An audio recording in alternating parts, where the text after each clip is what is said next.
माध्यम से 7वें अध्याय में भी, 9वें में भी और यहाँ भी बार बार प्रतिज्ञा करके कहना पड़ रहा है कि ये मान ले, विश्वास कर ले कि मैं जो कह रहा हूँ सही कह रहा हूँ।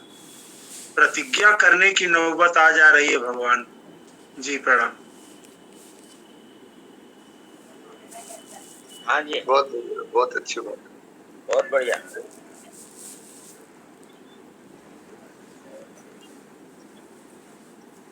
यहाँ सर्वस्व और सर्वम, दो बार सर्व पद देने का तात्पर्य है कि भगवान के सिवाय इस सृष्टि का न कोई उत्पादक है न कोई संचालक है। इस सृष्टि के उत्पादक और संचालक केवल भगवान ही हैं। पृष्ठ संख्या 705।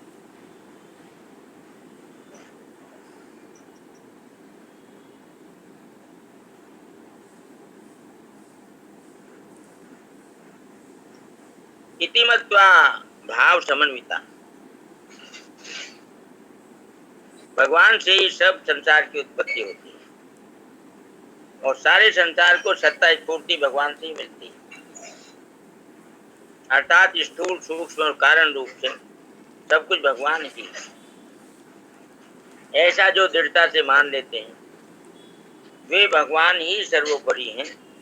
भगवान के समान कोई हुआ नहीं, है नहीं, होगा नहीं तथा होना संभव नहीं। ऐसे सर्वोच्च भाव से युक्त हो जाते हैं। इस प्रकार जब उनकी महत्व बुद्धि केवल भगवान में हो जाती है तो फिर उनका आकर्षण, उनकी श्रद्धा, उनका विश्वास, उनका प्रेम आदि सब भगवान में ही हो जाता है। भगवान का ही आश्रय लेने से उनमें समता, निर्विकारता, निशोकता, निश्चिंतता, निर्भयता आदि स्वतः स्वाभाविक ही आ जाती है।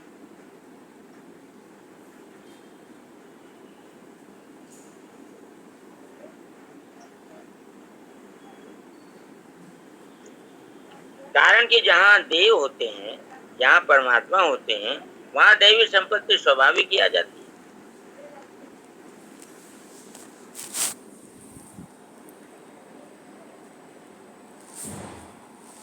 जहाँ भगवान विष्णु होते हैं वहाँ लक्ष्मी जी स्वाभाविक होते आई जाती है।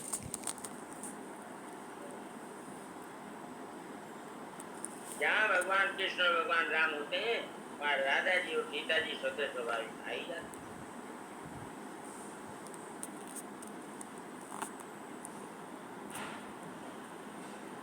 इसलिए कहा कि भगवान का ही आश्रय लेने से समता, निर्विकारता, निशोकता, निश्चिंतता, निर्भयता आदि स्वतः स्वाभाविक ही आ जाती है। कारण कि जहाँ परमात्मा होते हैं वहाँ देवी संपत्ति स्वाभाविक आई जाती है।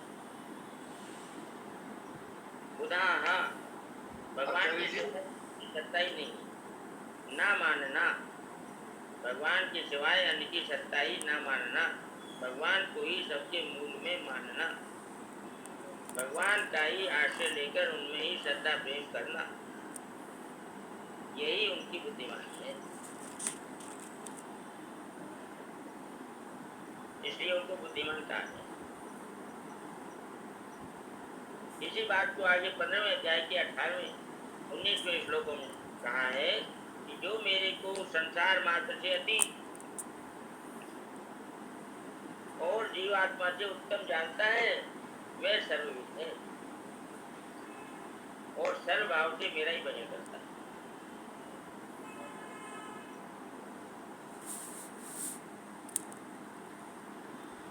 जानने मात्र से भजन स्वतः स्वाभाविक माना गया।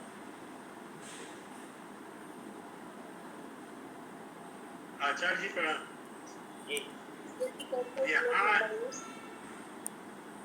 श्लोक संख्या 10 का 8 पढ़ा जा रहा है। हाँ जी। आचार्य जी, यहाँ जो सर्वविद बात कही गई है, ये 15वें अध्याय में जो पुरुषोत्तम स्वरूप में भगवान ने अपने आप को प्रकट किया है, तो वहाँ एक बात आई है कि यहाँ तो लिखा क्षर से अतीत, और अक्षर से उत्तम वहां भी लिखा है, लेकिन 16वें श्लोक में है कि क्षर और अक्षर दोनों पुरुष हैं, दोनों पुरुष हैं। तो अभी जैसे राधा रानी का सीता माता की बात आपने बताई, राम भगवान कृष्ण भगवान के साथ कि आद्य शक्ति स्वतः स्वरूप से ही उनके साथ, इसलिए यहाँ क्षर से अतीत तो समझाने के लिए कहते हैं, लेकिन जो सर्वविद भक्त होता है वो दोनों को पुरुष समझता है। क्षर उसके लिए असत है ही नहीं है, वो भी परमात्मा है, असत भी और सत भी परमात्मा है। तो इसलिए अपरा और परा दोनों परमात्मा है, ये सर्वविद भक्त ही जानता है, ज्ञानी नहीं जानता। जी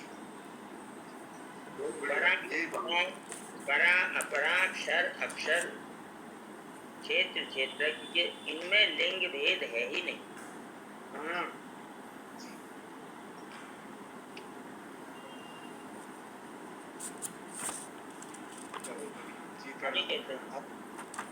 माम भजन को भगवान के नाम का जप कीर्तन करना, भगवान के रूप का चिंतन ध्यान करना, भगवान की कथा सुनना, भगवत संबंधी ग्रंथों गीता रामायण भागवत आदि का पठन पाठन करना, ये सब के सब भजन है।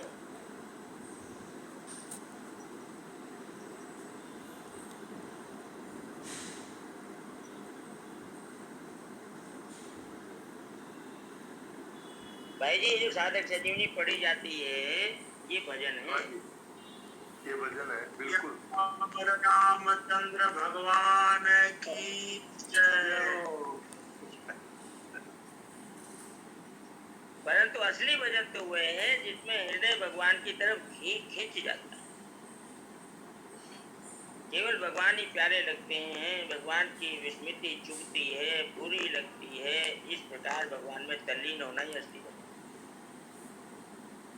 अभी तो रास्ते पे हैं हम, मंजिल जो है वो है कि जब भगवान प्यारे लगे और भगवान की विस्मृति चुभे, बुरी लगे, इसलिए भगवान में तल्लीन होना ही असली भजन है।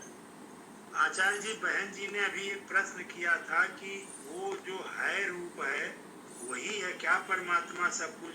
तो ये जवाब आ गया इस पैराग्राफ में कि उसके आगे का जो भगवान है वो इस पैराग्राफ में है, मैं के बाद वाला वो भजन है, वही अपनापन है, वही सगुण साकार भगवान है। इसीलिए स्वामी जी कहते हैं कि एक बार सरल हृदय से दृढ़ता पूर्वक स्वीकार कर लें कि मैं केवल भगवान का ही हूँ और केवल भगवान ही मेरे अपने हैं, ये है अपनापन भगवान का स्वरूप। जी ये जो भाई जी, ये जो तल्लीन होना है ना, हाँ इसमें मैं रहता नहीं। अच्छा, मैं भगवान में तल्लीन हो जाता है, उसका नाम भजन है। भजन करने वाला नहीं रहता, भजन होता है।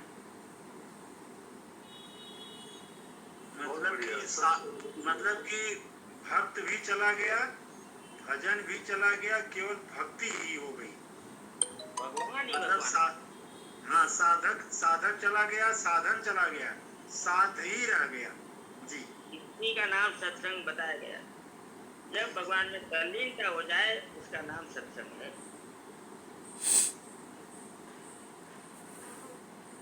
हम सच्चर्चा को ही सत्संग मान लेते हैं, ये मान्यता अधूरी है। हाँ हाँ जी, बिल्कुल। स्वामी जी महाराज ने आचार्य जी कहे हैं कि सत्कर्म के आगे सत चर्चा, सत चर्चा के आगे चिंतन, और ये तीनों जब उस साध में लीन हो जाए तब सत्संग शुरू होता है। उसी को मूक सत्संग, अचिंत ध्यान और चुप साधन कहते हैं। जी, फिर बोलने लायक कुछ नहीं बचता, चुप चुप सब गायब। विशेष बात